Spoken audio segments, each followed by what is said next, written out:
The reason I wanted to be an audiologist is because I saw the impact an audiologist had on my family member.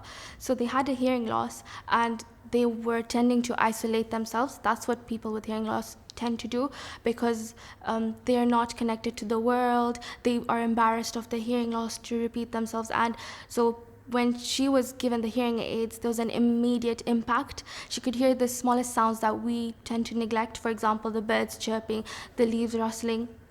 And within seconds, she could hear again, and she was connected again to her social life. And to see that inspired me to take on this course. She was not attending social gatherings, she wasn't going to places of worship, but after that she would go more often, and she would notice more sounds within the house, outside, and it just made her life more lively, actually. I started off in Kenya, where I'm from. I did A-levels, and then I applied to the UK, and I had to choose between a few universities, but I ended up choosing Leeds because of their immense career support. They support you throughout your entire journey, whether it's helping you with your CVs, mock interviews, and audiology was recognized by the University of Leeds in the School of Medicine. It gave it a status, and their cutting-edge research, which is always updated, and students can get involved in that, really helped me make my choice. As an international student, the International Student Office is very helpful. They had online socials because it all began during COVID. That's when I came to university, and that helped me communicate with the international students here. Then when I came here, the support by the university, for example, you have your personal tutors. They can help you within your academic life, your personal life. So that was really helpful. And there's so many resources for international students as well. What made me choose Leeds is that it has been given its status by being put in the School of Medicine, and they have the state-of-art audiology laboratories, which are so helpful because we get to practice our skills in the lab, make mistakes, and then when we're competent enough, we can go out. And then also the sandwich placements, which means we're learning theory and then we get to apply it in placement. Till now I've got to talk to patients, I've got to do hearing tests on them and get involved with hearing aids, and we are building up our competency over time. And we have a workbook where our placement educators sign us off every time we do the task until they're sure that we can perform it on our own. And this gives us the skills to practice after we've graduated. So for example, we had a module in first year. It taught us all the professional skills you need to know in the career. So it had evidence-based practice, it had communication, and it had compassionate skills, which you really need in the course. The traits that you need to be an audiologist, firstly, would be communication. Essentially, you're helping patients communicate. You need to be able to communicate with them because they have a hearing loss, meaning communication deficiency, which you need to be able to overcome. Another trait I would say is to be empathetic. These people are going through a hard time. You don't know what's going on at home. You're treating a patient. You need to be patient-centered, deliver patient-centered care, and look at the patient as a person, not just a problem that you need to solve with hearing aids. Look at how are they struggling personally, and how whatever solution you give them can encompass that and take into account their personal life. You need to be patient as well, because you'll have patients who come in who are elderly, who tend to take time with communicating. So you need to be patient with them and really try to understand them. How I feel about the counseling bit of it is amazing, because I love talking to people and I love getting to know them. So you really have to get to know someone, help them out in their personal life as well. Helping someone to hear is very gratifying.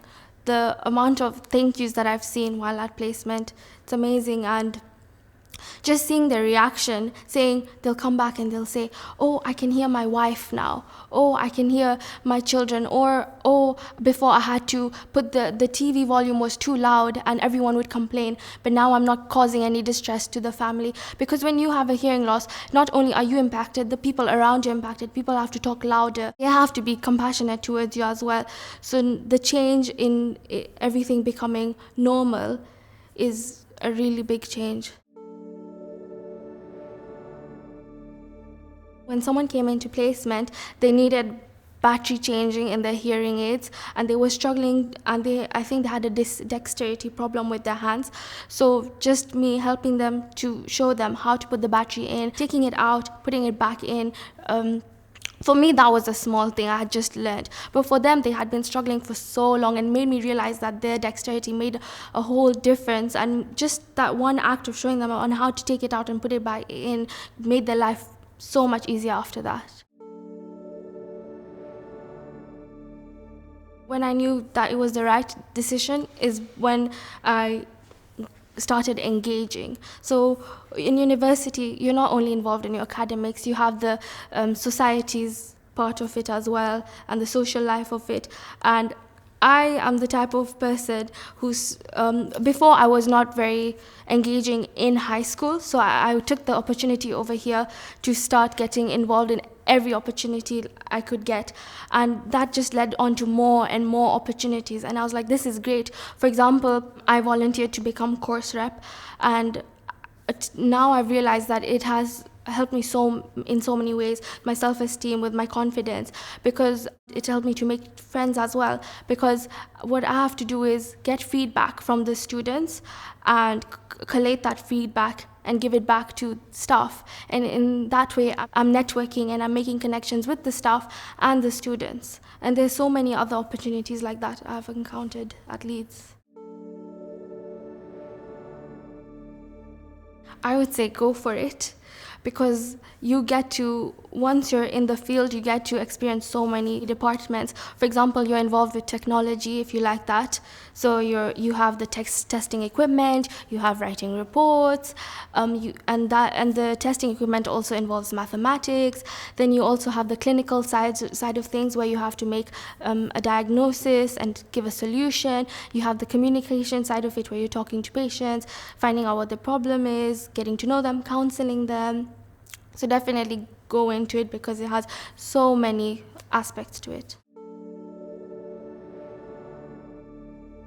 There are various departments people are allocated to by the university, and university provides a contribution towards your placement, and they can provide accommodation if day-to-day transport is not available back to Leeds. And I was placed in Bradford for my first year.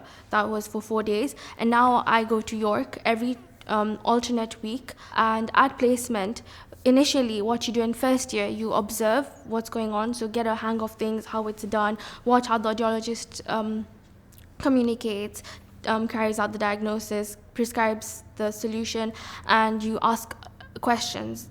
That's something you need to do. And in second year, you start getting involved. So after observing, you're given small tasks on either otoscopy, looking in the ear, tympanometry and pure tone audiometry tests.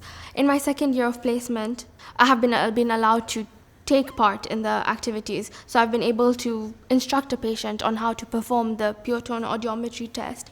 I've been able to help with wiping down surfaces and maintaining the hygiene that's required. I've also been able to take part in the workshops. So what happens in the workshops is they repair the hearing aids or do postals. In the clinics as well, I've been able to help the audiologist, and we can discuss the case. So I would be asked what I think it is, and then they would either tell me, oh, you're right, or no, actually it was this and this. But it's essentially just getting involved to the point where you become competent over time, because they take off, and at the end you'll be able to take on a whole appointment by yourself. So you are prepared even before you graduate. I think placements are very important, and it's great that Leeds has been able to sandwich them in our course. It's not at the end. So while we're learning the content during the week, we're able to go and put it into practice in placement, and we're able to communicate with real life patients and what they're going through. So we have a scope of how it's going to be after we graduate. You end up having the skills that you need to be able to perform well in your career after graduation. The academic staff, they are the best in their profession, and they help us through the audiology labs that we do. So they monitor us. They have online simulations as well. In person in the labs, we have simulations of the tests. We have mannequins of people's ears, and they monitor how we do it, and they help us out, and they help us with impression taking as well. And they're always there if you want to ask them questions. They're always monitoring our workbook and logbooks, which have where we feedback on what's going on in placement, and they just have an eye to help us out. They always provide us with resources, with books to read, and they're always available to help us out. I found the community very inclusive. As soon as I came here, I didn't feel like an outsider. I felt like I was part of the community. And the university is always holding events and activities to involve students. And the union has a lot of, like, over 300 clubs. And there's everyone can find something that interests them, all the way from hiking to a coffee club. So that has really helped me find people I relate to. A Leeds audiologist would be special because they have been given all the necessary knowledge, the research that they need, the skills that they've built up over time during the labs will help them to perform even better than someone who hasn't had any hands-on experience. The evidence-based teaching that they're given, which is up to date, which they can apply in practice, is phenomenal.